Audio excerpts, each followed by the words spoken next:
अगर रात के बिल्कुल 12 बजे कोई बंद घड़ी अचानक चलने लगे और उसकी आवाज सिर्फ आप ही सुन पाओ, तो आप क्या करोगे?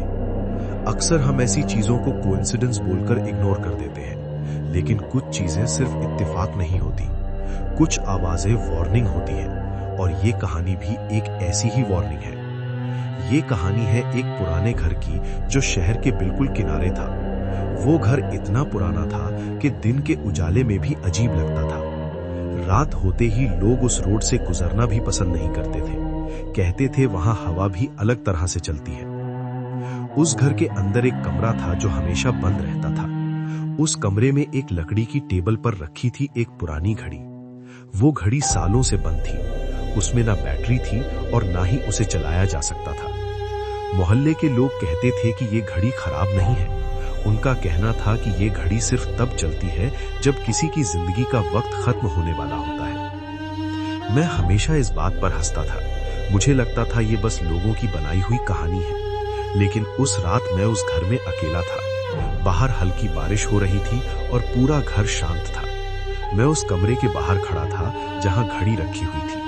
अंदर जाने का मन नहीं था, पर क्यूरियोसिटी ज्यादा स्ट्रांग थी। मैंने मोबाइल निकाला और टाइम देखा। 11:57 PM। 3 मिनट बाकी थे। कमरे में एंटर करते ही ठंडी हवा का एहसास हुआ। घड़ी बिल्कुल मेरे सामने थी, बिल्कुल शांत, जैसे कब से किसी का इंतजार कर रही हो। 11:58 PM। मैं बस घड़ी को देख रहा था। अचानक एक आवाज आई, टिक। मुझे लगा शायद इमेजिनेशन है, लेकिन फिर दोबारा आवाज आई, टिक टिक। मेरा दिल जोर जोर से धड़कने लगा। वो घड़ी चल रही थी। मैं उसके पास गया और ध्यान से देखा। उसकी सुई आगे नहीं जा रही थी, वो पीछे की तरफ जा रही थी। हर टिक के साथ कमरा और ठंडा होता जा रहा था। लाइट हल्की हल्की फ्लिकर करने लगी। मुझे लगा जैसे कोई मेरे बिल्कुल पीछे खड़ा है और सांस ले रहा है। मैंने तुरंत मुड़कर देखा। कमरा खाली था, लेकिन डर अब मेरे अंदर आ चुका था। 12 o'clock। अचानक घड़ी रुक गई। पूरा कमरा फिर से शांत हो गया, जैसे कुछ हुआ ही ना हो। सुबह होने पर मुझे एक फोन कॉल आया। उस घर के मालिक की रात को नींद में ही मौत हो चुकी थी। डॉक्टर ने कंफर्म किया कि डेथ का एग्जैक्ट टाइम 12 o'clock था। मेरे हाथ कांप गए।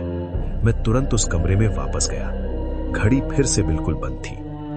आज भी वो घड़ी उसी कमरे में रखी है, बिल्कुल शांत। लेकिन लोग कहते हैं कि जब भी वो घड़ी दोबारा चलती है, समझ लेना किसी का वक्त खत्म होने वाला है। और शायद इसीलिए उस घर में आज भी कोई रहना नहीं चाहता।